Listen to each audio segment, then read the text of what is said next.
Well, good evening. Good evening. And thank you for spending your evening with us.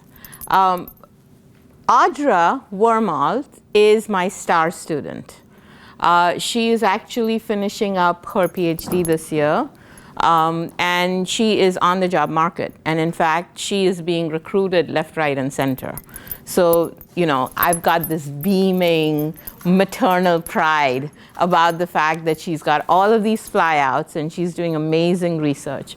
So Audra and I will share a little bit, and one of the reasons why I figured that I would have Audra join is that, you know, to go back to what Victor was saying, I'm an endowed chair. You typically get an endowed chair position not only after you've received full professorship, but also if you've created significant impact through your research and also both your scholarship, your mentorship, and your teaching activities. And so what that means is that I'm old, right? And so I figured, let me bring Audra, who's very, very close to where you are, right? And so you could in fact see if you were to pursue a PhD or a research program, then Audra is very close to finishing up her degree and then about to embark onto this career. So both of us can share perspectives to you in terms of a temporal nature about what is it about the research enterprise and what should you be thinking about if you're interested in it.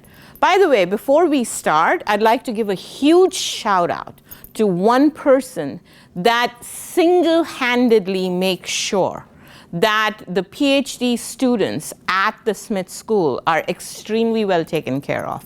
And so joining us here is Justina Blanco. She wasn't expecting me to pick on her, no, but Justina is simply awesome, isn't she? Yes. Right, she takes care of everything. So one of the things that you'll know is that when you join a PhD program or when you join an academic institution such as the Smith School, it's really your academic family. It gives you your support structure. It becomes your community. And so the community, of course, consists of a lot of us that work together so that each of us is not feeling like they're on this lone solo journey, but it becomes a vibrant, brainstorming, intellectual activity. Make sense? So that's what I've got Audra here for. She keeps me young, and of course she's going to relate to you in terms of what it is like and what were some of the reasons why she, sitting in the same chairs as you are not a few years ago, has embarked on this journey. Is that fair? Okay. So you want me to get started in terms of, okay, so I have a bad knee, but my physical therapist told me I shouldn't limp as I'm walking. Why are you here? Outside of the food and outside of the fact that Victor said you have to be here. Why are you here? What do you hope to get out of this next 50 minutes with us? Yes? Learn more about research here at Maryland. Okay, so learn about research at Maryland.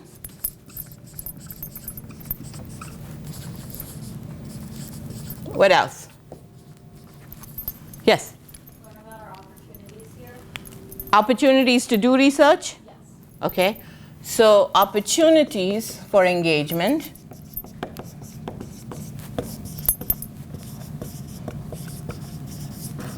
Okay? Yes?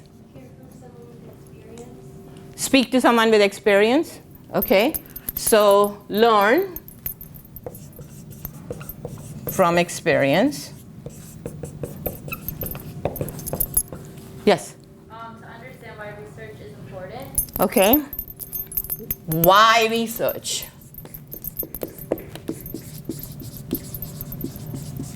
Okay. To learn how to build a successful career in research. Okay. So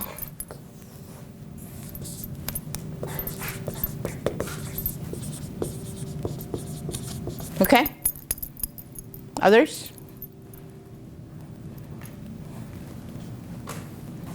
Okay, how many of you want to upvote any of the things that's already up here? Up with the opportunities. Okay, upward opportunities. 2, okay, so I should do this. 1, 2, 3. Okay, everyone. Okay. Okay, so definitely talking about that. Anything else? Yes? Building a career or just being prepared to enter it? Okay, so even if you don't do research, right? How can research help you in a non-academic environment? Awesome. Either as in academia or in the corporate world.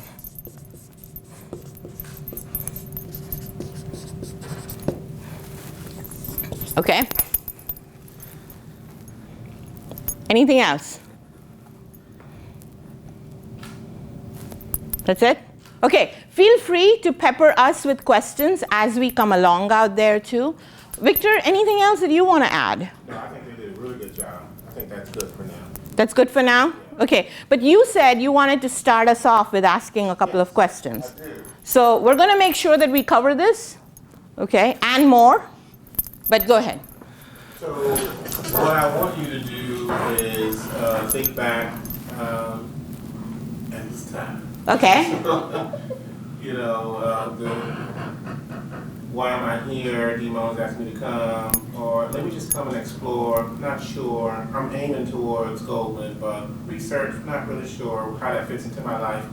I just want you to just talk about your undergraduate journey in terms of, were there moments, and be honest, okay? If there weren't, say there weren't.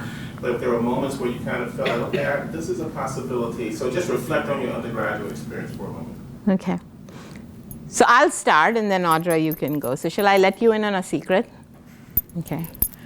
When I was in your shoes, I was the tomboy riding the motorcycle on campuses in Indian universities, Bombay University. And if you were to ask me that I wanted to do even a master's, let alone a PhD, I would have said that is the most boring activity that I could ever imagine doing. No, thank you, that is not for me. Okay, so honest truth. So why am I sitting here today telling you that I cannot think of any other career that I'd rather be in? So the reason why I actually went into academia, I will say this, even when I was 10 years old, I loved the idea of teaching. In fact, one of the things that I often did is I would pretend to be a teacher to these imaginary students that I was going to teach math about, right? And in fact, I learned best when I could explain a concept to someone. So teaching was always my first love.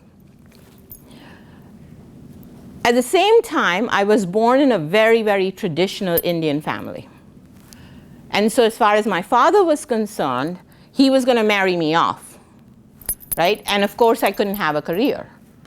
So long as I was in school, he would leave me alone. But if I finished college, my undergraduate college, and I was sitting at home doing nothing, then that meant there was time to marry me off, right? And so I told him that I wanted to do my master's.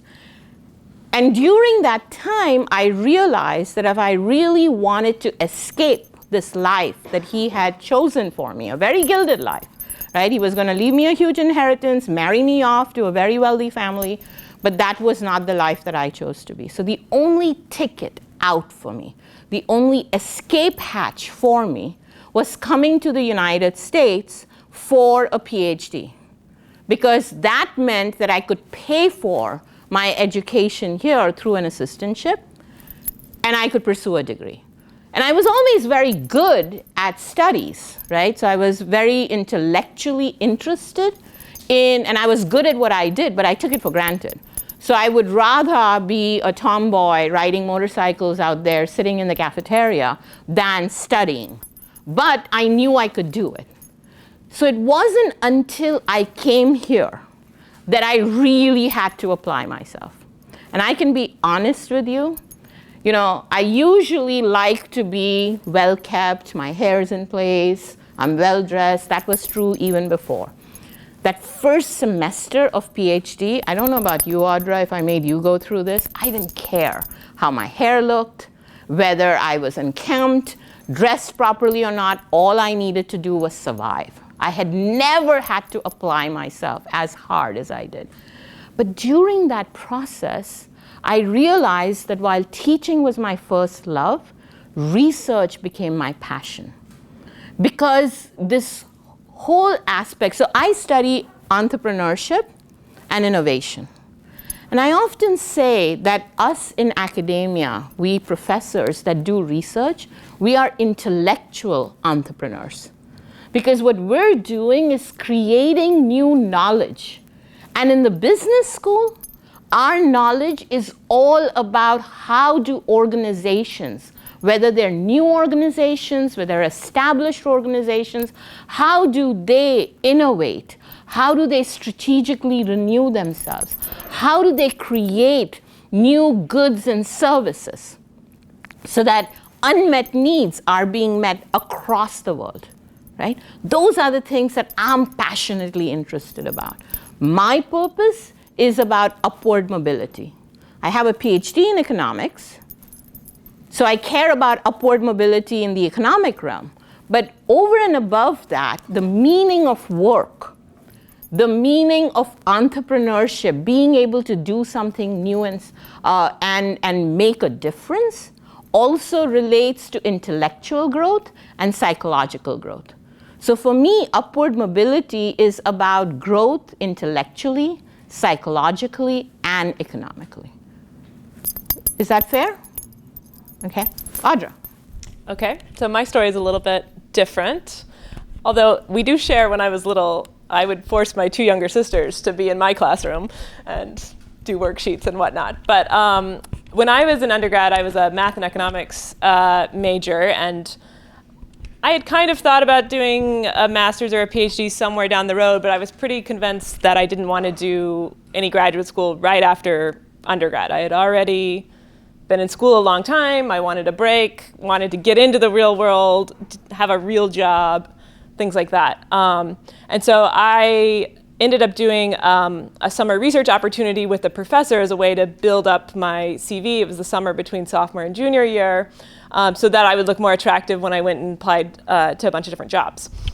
And it was a really fun experience, got a little bit of exposure to what research kind of looked like. I enjoyed it, but again, it was just kind of an ends to a means. And so I kind of followed my plan here to enter the real world. I took a consulting job at an economic and litigation firm here in DC, actually.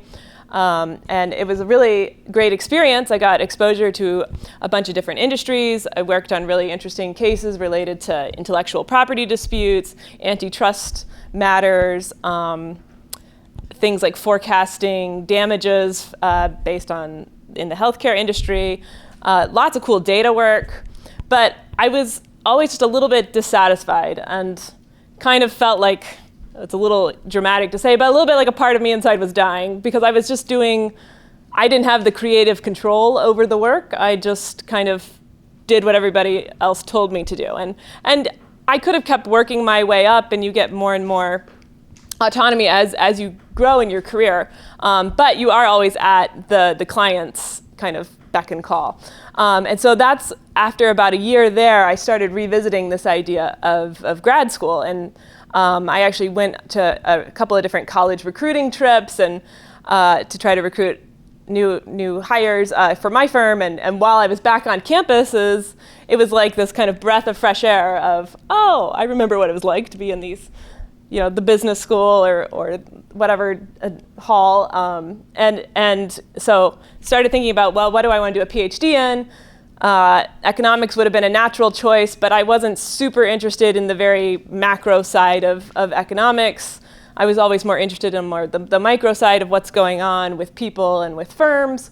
And so I kind of hit upon strategic management and entrepreneurship as a really nice mix of economics, psychology, sociology, and started applying to different programs. And it just so happened, as I was applying, that I was able to come visit with Maryland. They were just a metro ride away, and had a great conversation with you actually on that visit. And Rashmi kind of sold me on this particular program. And I mean, you hear her; she's very inspiring when you listen to her.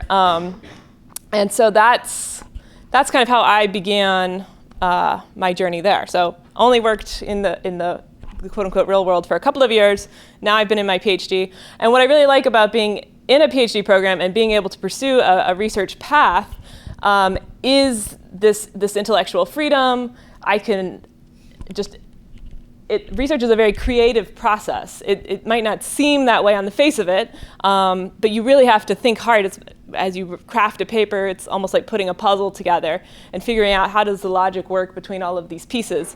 And my research context that I'm particularly interested in is this intersection between business and social issues, and how can firms and entrepreneurs create solutions for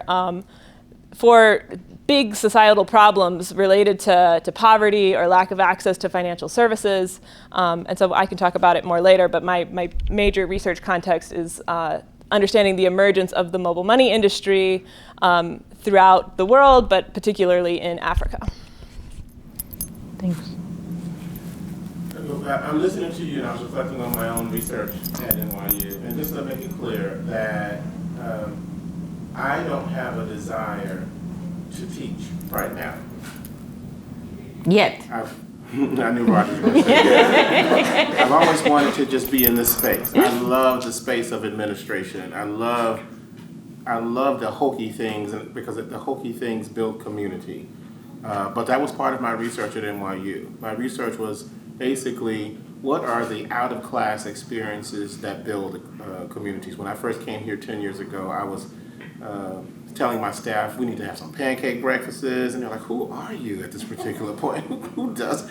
This Instagram thing is probably the most exciting parts of my day after a large strategy meetings, like meet me in the lobby for like some pizza. And you might think it's just pizza, but I know that it is building this great affinity towards the Smith School. Just that you know, that was sort of the research that I found really attractive. I love what Rajri said. When she was talking about the notion of innovating companies so they can reinvent the services that they provide, I want you to look at yourself as that. You are right now kind of thinking in an innovative way about, oh, I actually could potentially reinvent myself in a different space. I'm not trying to get all of you to apply for the PhD nor research, but I want you to begin to think differently about the possibilities of who you are. I just want to. So my question then is, could you think about a moment in the many projects that you've had many, that you reflect, say, this is really my go-to moment, that I felt like this is really when I feel like I've made an impact, I've contributed to making a change in society. Because I think that research really is about making a change. You're contributing to a new thing, and that's an exciting place to be. Well, what was your moment? Well, lots and lots of moments, right? And in fact, that's the moment that I live for. That's the moment where, so how many of you, as you're encountering things as you go, day by day, find yourself asking those questions that I've written up there? What if things were different, right? Or what if this problem didn't exist? Or what if I could have access to something else, right? Or why not? Why are you saying that I cannot do this? Why is this not possible? Why is this need not being met, correct? Or what if I have a particular technological discovery, such as MRI?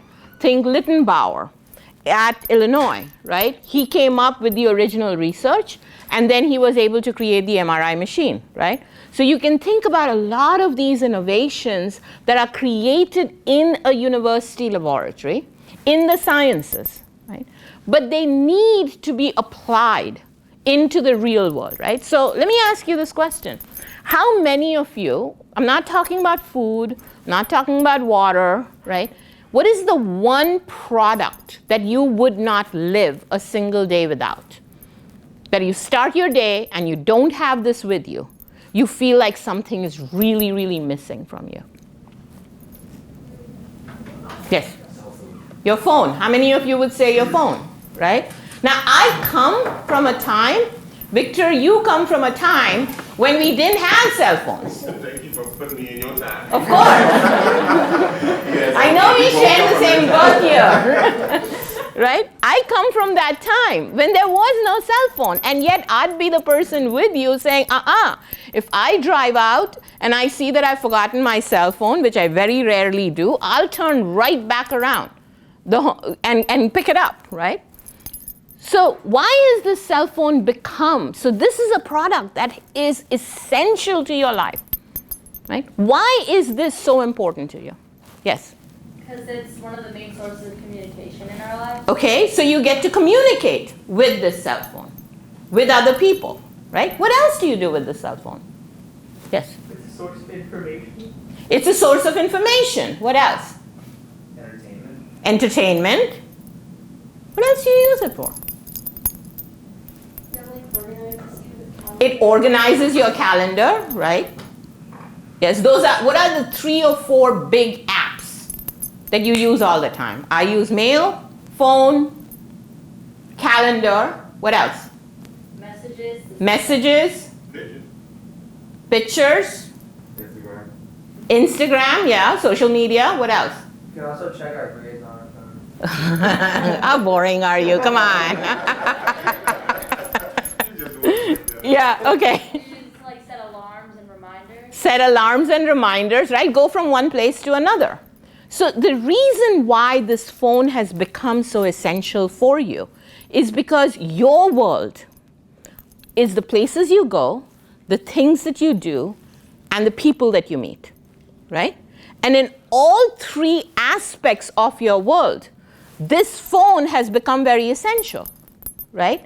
It allows you to communicate with the people in your life, transcending time and place, right? It allows you to go places, and it allows you to do all of the things that you're talking about, right? Entertainment, communication, scheduling, alarms, whatever it is that you want to do.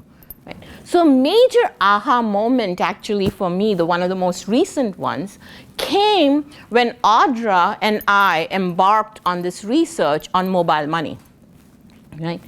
And so, Audra, is it right that about 2.3 billion people in 1995 were unbanked across the world? Right? Which is almost half of the population, the world population. Half of the world population did not have access to a bank account. Right? You don't have access to bank account, you don't have access to financial freedom. You cannot do savings, right? You cannot borrow. You cannot, think of all of the things that you rely on implicitly because you have a credit card and a bank account and dollars in your account, right? Mobile money brings together telecommunications on a very text messaging system in this world. So in 1995, 2.3 billion unbanked. By 2020, we have 20 billion mobile money accounts. Right. So now you're talking about huge, and you should see the amount of financial freedom that mobile money has created. So then the question is, yes, it's the Steve Jobs of the world, the Googles, the Apples of the world that bring you your phone, right? This phone has become essential for people across the world who are the poorest poor. They don't have a bank account, but they have a phone, right? How can you use this phone in order to give them financial access? Someone had to come up with that idea. And so the major aha moment, which really makes it what we're doing so inspirational, is when you look at the firms and the people behind the firms that made it happen. And so I have an op-ed based on Audra's first publication. I'm so proud of that, right? It's called David Overshadows Goliath. I write Forbes op-eds that often translate why the research that we do matters for all of us in real life. And so this particular op-ed is from the fundamental insights that we got, which is being entrepreneurial in your own world to change the world out large. And so what Audra was able to do, Audra, you want to share the stories of the Fundamos, the M-Pesas, and the OboPays? Sure. So the major finding of this paper is that it's these startups that originate in developing countries who have the biggest impact in diffusing mobile money globally. And they're able to do so even though they're startups. You might think firms, big multinational corporations, big established firms, they might have the advantage because they have more experience, more capabilities, more money and resources. But it's actually these smaller startups who are disadvantaged by being a startup, but also by coming from these places, in places like Africa or Southeast Asia, where there's lots of problems, who are able to diffuse the industry the most, and they are able to do so through focusing in on the technology. So there's this one example of the founder of Fundamo, who creates this technology platform, and it started out of just kind of a side project within another corporation, and it turned out that he had found this really cool way in which people could send and receive money without having to link any sort of bank account information to it. And I don't know what else what other details are. What's cool about it is that he was asked by his manager at what's Sanlam. It was an right. insurance firm. Right. It was an insurance firm saying, let's go out there and see what kinds of technologies are out there, blue sky technologies. And so he comes over and he says to his manager, this is a cool app. We should develop it, right? We should develop this platform. And they said, nope, too far away. And in fact, in my other research too, I see that consistently happen. That when you are in an established organization and you're an innovator, either because you're meeting people and identifying unmet needs that are still being unresolved by these products, or because you are in discovery mode, either in a lab or you're thinking like Fundamo, Van Rensburg was looking at this and saying, look, there's a solution here and it can make a difference. And then the corporation says, yeah, but we don't want to pursue it. So that's when you see these entrepreneurial people saying, nuh-uh, I'm not going to take no for an answer. I'm going to go out there and I'm going to create a solution. And so the whole process through which Van Rensburg goes about creating Fundamo, approaches Visa and says, look, this is a good platform. You want to buy it from us? Visa says, no, thank you. 11 years later, Visa acquires Fundamo for what, about 200 times more? Yeah, huge valuation. Yeah, valuation more because now they had established the success pattern, right? You also have people, so I'm not trying to diss the corporates and the managers. In fact, the other example that we use is Nick Hughes. Nick Hughes is in the United Kingdom. An executive at Vodafone, which is a huge mobile network operator in the UK, and he was, as part of the CSR division, corporate social responsibility, trying to also come up with how can we as Vodafone help to improving the world at large. And he got involved with a grand challenge created by a UK public agency. Agency who had put out this challenge fund for companies to come up with inventive ideas. And so his idea was to help microfinance companies, how to help them facilitate loan repayments in places like Africa. And so that was the first pilot of what's now known as M-Pesa, which is one of the most successful examples of mobile money globally. But as they were piloting it, they figured out that this loan repayment scheme in partnership with the microfinance company wouldn't work. The microfinance company was pretty disorganized. They were a mess. It was going to be hard to scale it up to a bunch of other microfinance firms. And what they started doing was they observed how individuals were using the technology that they had introduced in the pilot. And they found that individuals were using it in a variety of different ways outside of just repaying loans. People were using the platform to send money to their relatives who lived in a more remote part of the country. They were using it to pull out money to pay shopkeepers. They were using the platform to store money on it as a pseudo savings account. And so that's when they had this idea that we need to develop this platform into a much more general remittance type of money transfer platform. So it's just, I'm sorry, I just had a moment. Yeah. because I take students to South Africa each year, and as I was thinking, as I listened to you, I was thinking when we would meet with the leaders of the townships, and if you go to these townships, they really are, from our standard, we're thinking, how in the world can you live like this? And then, but they're looking at us as we are as happy as we can be, and if you can give us these kind of things. And so a true researcher is one who actually finds currently the unfindable. So I was just the central thought is to say this is only used for this. A researcher actually says, actually, there are so many possibilities. That's why it really is important to listen. So this person, I can only imagine, listened to the heart of the people, and because of that, built a platform that answered their needs. And because of that, you have mentioned economically, and can you imagine some of the best consultants of corporations and organizations are researchers? Just FYI, I want to plug that moment. And so I want to talk about that, right? So what we've explained to you is why that aha moment where you find yourself so inspired by the stories that you're uncovering, right? And so if you think about the fact that you go from 2.3 billion unbanked all the way to 1.2 billion accounts now, right? Or whatever accounts you're doing, right? It all starts with 20 pioneers initially, right? And then you see this huge takeoff pattern. And so what we're interested in examining is, what are the characteristics of these pioneers?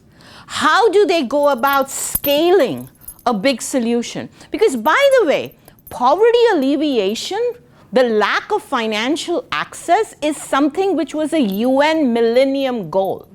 Gates Foundation, Rockefeller Foundation, UN, World Bank had been pouring billions of dollars trying to solve this problem, and it wasn't being solved, right? In fact, Jan Rosenblum from Gates Foundation says that the challenge is that very often aid agencies do pilots. Pilots never fail, because in a very small controlled environment, you can throw a lot of money at the problem and you can figure out a technological solution. But the problem that he noticed in the aid world is that pilots never scale. And the reason why they don't scale is because there is no market infrastructure. There are no business models. There are no supply chains that make sure that that technology is sustained, so that there are people that get up in the morning and it's their job to think about why, and it works for them because they're personally incentivized to make sure that that app is up and running, that any technological glitch has been taken care of, that all of the telecommunication challenges are being addressed, right? This becomes the livelihood of people. That's what creates sustainability. So for me, as a person that worships individual enterprise, innovation, creativity, I look at markets and businesses creating so much good in the world because they're the ones that are solving a lot of these grand challenges. And so Audra is looking at mobile money. I can give you examples. So I have Sojin right now who's doing research on bionic prosthetics, right? That is making sure that the disabled in the world have a quality of life that works, right? And these bionic prosthetics innovators are often users that come up with these unmet needs, right? Or they're scientists that are thinking about how to use applications of neuroscience into it. So my students are causing me huge inspiration every day because what they're doing is looking at unmet needs and how they're being solved. Now, that is, of course, the glorious punchline after 4 years of Audra putting in blood, sweat, and tears, right? So now let me tell you the opposite end of why do you want to do research? You want to do research for all of those moments that come to, wow, I have really understood why something is happening, why something is not working, right? So if you are interested, if you find yourself curious and motivated to want to look for problems and solutions where you want to have your own autonomy, right? You want to have, as Audra was saying, your independence. For me, it was an escape hatch, right? I didn't want my father to tell me whom I should marry. So for me, research was the ticket out, right? For Audra, it was that the problems that she was working on were boring for her. And she would rather work on things that she was intellectually interested in. Because you know what? After a while, you get used to the paycheck. Any job that you do, you get used to the money that's coming. And then what really motivates you during those 8 hours, 10 hours, whatever hours of the time that you're spending working is, are you enjoying yourself? So for people like Audra and for myself, we enjoy this creative energy. But I can tell you this, that for every aha moment that Victor wants us to celebrate with you, there is painful effort that goes into making sure that your answers are credible. They're justifiable. If you're making a connection that X causes Y, you can say that it causes it, right? It's not just a correlation. So you have to do a heck of a lot of research. And for us, for Audra to do the kind of research that allows us to give you these insights, right? It required her, how many thousands of pages did you download? Over 10,000. Over 10,000 pages. She downloaded data from the World Bank. She downloaded data from the GSMA. She connected it into a honking database, right? She has a whole army of undergraduate students working with her. So for those of you who are really interested in the opportunities for undergraduate engagement, right, we are more than happy. Both at the Snyder Center, we have a SHORE program. It's called Snyder Undergraduate Research Experience. It's also something that Victor Gillard, who's the one that had spoken earlier, we're talking very actively about how to make it more scalable and available to anyone that's interested in doing it, right? And so what you've got here is a lot of the data is nitty-gritty hard work. So for all of the sexiness, excuse my language, of all of the things that we're talking about and how inspirational this is and wow, what an aha, orgasmic moment, again, excuse my language, please get rid of it. There is a heck of a lot of hard work that goes into it. So one of the things that I do want to make you know is a lot of this opportunities for doing research, a lot of the research, the more you have to focus on the nitty-gritty details and you get it right, the more you feel like your answers are credible and that you're not just being a hack and giving superficial answers, right? Because the process of research is all about making sure that your answer is not predetermined. So don't go into a research project already determining what the answer is. Very, very important, right? You have to have objectivity. You have to have an open mind. You should be consumed by the question, not by your predetermined preferred answer.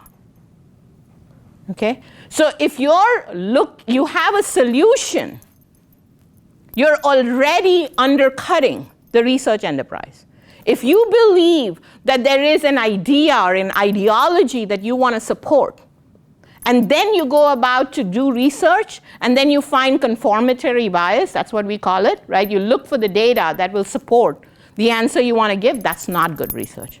Good research requires you to challenge yourself, challenge your own biases, be willing to put in the effort that require not only gathering the data, but also challenging yourself intellectually and psychologically. Okay? Any follow-up questions that you might have to all of the things that we've said? Wouldn't you also agree that you have to love your question? You have to love your You question. don't have to. But it seems to me that you have to be very passionate about that hypothesis, something that's close to your heart, so that when you get to the point, it's like, I hate this with all of my heart and soul because of this stuff not clicking, that you're still listening, but I need to know what's going on at the end. So it has to be something that is really close to what you want to find based on whatever need or challenge or problem. Otherwise, I think it'll be torture.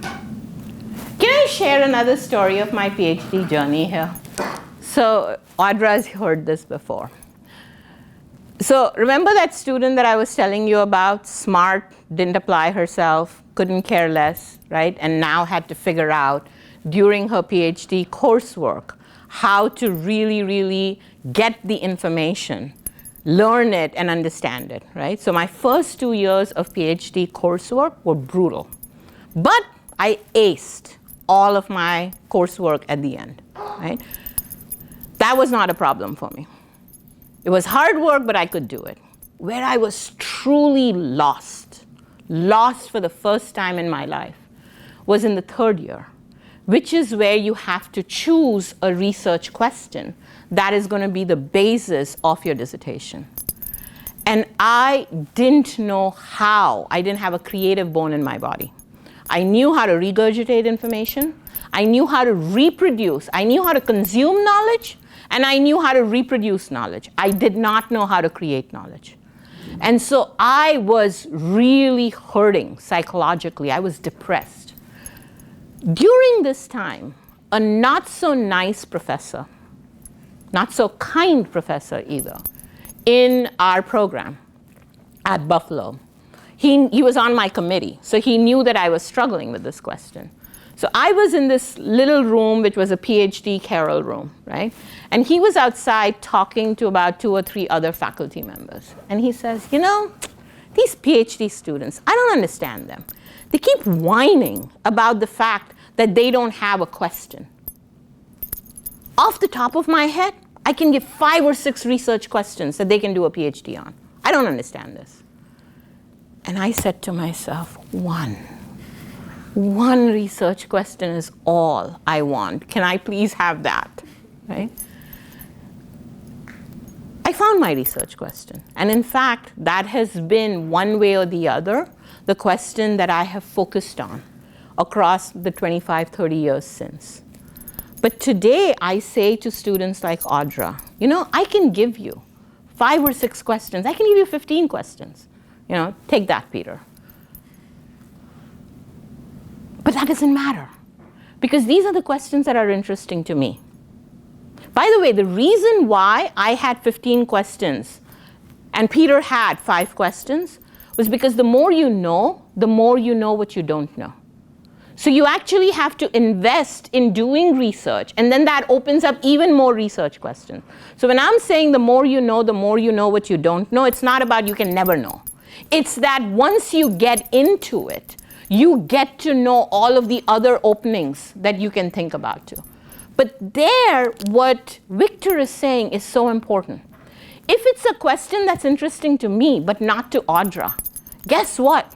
When Audra needs to spend that extra burning midnight oil, she's working 20 hours and she has to go the 21st hour. And believe me, you would be doing that. And you'll be doing that in any job that's worthwhile, by the way, right? Whether it's research or in corporate world, right? You need to have that passion, that energy that's going to take you through to that finish line, right? And so that is going to be based on whether this question is interesting to you. It's important to you. It's passionate to you. So my answer in most of these questions, when I get, we call it the Valley of the Lost now, right? And Audra had that experience of a Valley of the Lost not so long ago. Every one of us goes through it, by the way. Right? Justina is like, I hear you. I can't tell you how many of our PhD students experience that. It doesn't matter what specialization it happens. It happens because you're lost. And that's okay. It's okay to be lost, and you'll come out of it. And there are tips and tricks that we can help you in coming out of it.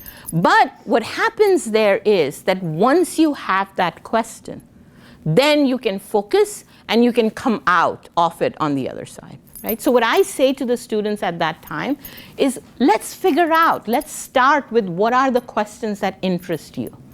And then I can bring in and give you the insights. But the beginning has to be, what are the questions that are interesting to you? And then we'll figure out what are the knowledge bases that you need to get, what are the data that you need to develop? What are the data that you can use somewhere else, right? What techniques and methods are you going to use in order to come up with a credible answer? So we're almost done. I want to leave a few moments for you guys to ask questions or even have some thoughts. But two things I want to take place. One, I want you to share with them, because of that hard work, is it a secret in terms of what offers she's had? But she's going out for flyouts. job flyouts. They're She's still in out the there. process. Flyouts, okay, you explain that. And then, but for you, and you have to share with me the database. I want to share with you the database of our faculty in terms of what they're working on. You don't have to read everything, just look at the titles. I think if anything, just look at these titles in terms of what professors are doing. Roger has already mentioned to you the SURE program is a fascinating program if you're interested. But even Gilad has already taken on and connected students to professors who are working on some things. That even if you just want a little touch of, there's not a formal program partnership, but what we're doing is we're trying to match your interests for now to a professor. The best thing for you to do is actually look at the professors and say, ooh, I kind of want to work with that person, and we'll see if we can get you with that person. If you're trying to figure out what can you do now to get involved with some kind of an element of research. Right. So before we open up, let me very quickly make sure that I've answered each of your questions, right? So I hope that I've answered this question of why research for you. Yes? Right? And I brought up these additional things that you should be doing or thinking about. Now, we can tell you about research at Maryland. It's very easy to do it, right? As Victor said, look up on research at Maryland, at Smith, Maryland. We have a lot of these descriptors. Go to the Snyder Center webpage. You'll see not just research that we've done, but also faculty affiliated with the Snyder Center in the areas that if you're passionate about the questions that I'm passionate about, we'd love to talk to you about potential research projects. In fact, we had a freshman. You want to talk about that, Audra? Yeah, there was a freshman who sent another professor, Sergey Brzezinski, an email that said, I'm really interested in doing research. The area that you work in seems really interesting. Do you have something that I could get involved with? And Sergey put him in touch with me, and now he's doing some work with me related to more continuing to build out the mobile money database. So. And we had a preliminary conversation before he started work about what's the goal of the project, what are his goals, how do the two come together, do we create this win-win situation? So I think that's important to talk about too. You don't want to just go sign up for work that you're not interested in. You want to make sure you have a good conversation about, some of the data collection work can be a little bit, of a grind. So you want to make sure you're kind of sold on the bigger idea of the project and the things you're getting out of it as well. No, and that's true. What Audra is saying is very important. As an undergraduate student getting into research for the first time, you're not going to be given very high-level, high-order jobs of thinking about the strategic direction of the research, what are the big methods and stuff. You're going to be doing a lot of the grind work. But you know why the research is being done, and you want to be asking your mentors and the PhD students. So one of the things that works for us in the undergraduate research experience is that when you come to Sergey or when you come to me, remember I said we think about this as a community, right?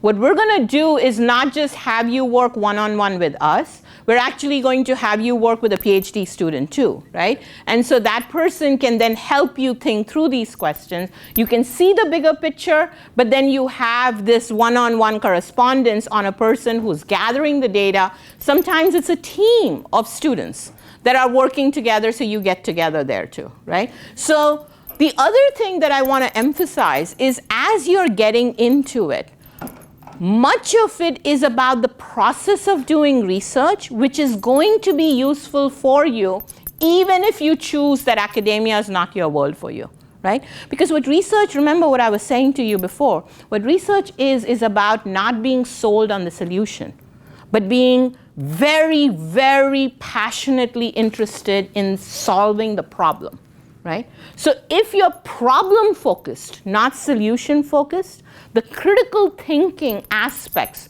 of doing research will help you even in the corporate world, because it trains you to ask the fundamental question, why? Why is what I am seeing the result of what's happening? What could be the potential solutions? And just from a very practical standpoint for your CV, having undergrad research experience gives you not only critical thinking, analytical thinking skills, but gives you data skills, gives you written skills, right? There's a lot of things you can speak to in a job interview that companies will find attractive. Like, for example, Bain and McKinsey and Accenture Yeah. and all those consulting firms to have research, you know, definitely you'll get an interview. No, I don't know what you're going to say when you get an interview, but, you know, it'll probably get you through the door. What kind of thoughts, and we have a few minutes, and part of research is asking questions and digging deeper. And this is actually an exercise on its own. I don't know if you kind of getting that drill with me that asking questions is something that should be an art. So think about what you've listened to, and think about what you've heard, think about what you're thinking, and what's on your mind, what kind of thoughts do you have? Doesn't necessarily have to be a question, but what are you walking away with? Yes. Yes. I don't know if this was intentional or not, but you said you had one question that like drove you to do research. Like, what was that question? What are the engines of innovation and enterprise, and how do they relate to growth? Right? And so all through. So early in my career, I looked at how industries are created, then they reach maturity, and then how they're transformed because new industries and new technologies come in. So I was interested in economic growth, so I looked at industry evolution. But then, and that was when I was in economics. And then I said, but wait a minute, industries don't make decisions, firms make decisions. So then I moved into strategic management because I was interested in firms as the engines of innovation and entrepreneurship. And then it's like, duh, firms don't make decisions. Individuals or people make decisions. So then I got interested in the entrepreneurs, the corporate managers, the Nick Hughes of the world, the Van Rensburgs of the world. And then I'm saying, okay, people make decisions based on their abilities, but they're also inspired by their aspirations. So how do motivations and capabilities matter? So that required me to go into psychology, into social psychology, right? Social comparisons become very important out there. And then finally, it's like, yes, I am interested in enterprise and innovation, but people are within systems. So that's why today I'm examining the same question, but I'm taking an enterprise and a market perspective. So how do individuals, given their abilities and aspirations and the systems within which they're embedded, go about making innovative and entrepreneurial decisions? Have I given you the arc? Yes. Yes? Throughout all your research experiences, what kind of keeps that desire to actually look for more or find what else is out there? Eric Hoffer was a longshoreman philosopher. And he has a quote that is very affirming to me. He says, in times of change, learners will inherit the earth, while the learned will find themselves beautifully equipped to live in a world that no longer exists. Why is that quote so meaningful to me? I'm an endowed professor. I can seriously tell you I am learned, right? I have the credentials to say that. But the minute I call myself learned, I've actually signed my death certificate intellectually, right? So I am a lifelong learner. For me, it's not just the questions that I've answered. So the more I know what I don't know. So it's always, okay, I've done this, it's cool, it's interesting, but what other questions has this inspired me to go into? And so my answer to you, if you can see that, it was a progression of, yeah, I got that, but now I need to know more, right? Because there is this issue that is puzzling me, and I need to go deeper. I love that quote. How many of you actually feel that way? In terms of like even at your journey now that you might be in a class or you might have a thought process, you're like, I kind of but the professor might would say, okay, this is all we're going to learn. But in your head space, you're thinking, oh, I wish I kind of know more, but you keep moving on. Just, does it cross your mind? I know it does. You know, and so that's that kind of, I love the element of you want to continue to learn. You never want to rest on the laurels of, I have arrived. Because once you rest on it, it gives you a lot of pleasure, by the way, knowing that you've arrived, by the way. I take a lot. We love arriving. Yeah. That's where you're going to be. Right. I'm very, very happy with the income that I've earned, the stature. You know, you can continue saying all of these nice things about me, Victor. I'll listen all day long. Right? So I like having arrived. But having arrived, I also want to continue with my journey. Yeah. Audrey, can you give them your philosophy of money, though? Because money is, we love money, right? But what is your philosophy to the students of money? Yeah. So, by the way, yes, I love money, right? I am your diehard capitalist. She's studying mobile money. I know how important money is. Money is a tool of trade, right? It enables people who are creative and productive to trade with each other, right? And earned money is a very, very noble venture, okay? When you take money from someone, or it's grafted, or especially when you're doing it by lying and cheating, that's not the money that I'm talking about. The money that you earn because you've created value is something that should make you feel that you should stand up tall and proud, right? That said, Ed Snyder, who is my personal hero, those of you who are from the Philadelphia area should know that Ed Snyder was the owner of Philadelphia Flyers, right? He used to say, money is the reward, not the reason, right? Now, of course, when you're starting off, you want money to be the reason because you want to provide for yourself, for your family, right? And money is the way that you can achieve the values that you care about. Even your social values that you want to give on philanthropically, as Ed did, by giving a very, very generous endowment, generous donation to his alma mater. But that said, after a point, money is not the reason, it is the reward, right? The reason ought to be things that you're passionately interested. What problems do you want to solve, right? And what research helps you do is identify what problems you want to solve, why these are important to you, and then how do you go about solving those problems. It is 7 o'clock. It is 7 o'clock. Anything that you want to add, Audra? No, I think it's been great. Thank you so much, everyone. Please join me.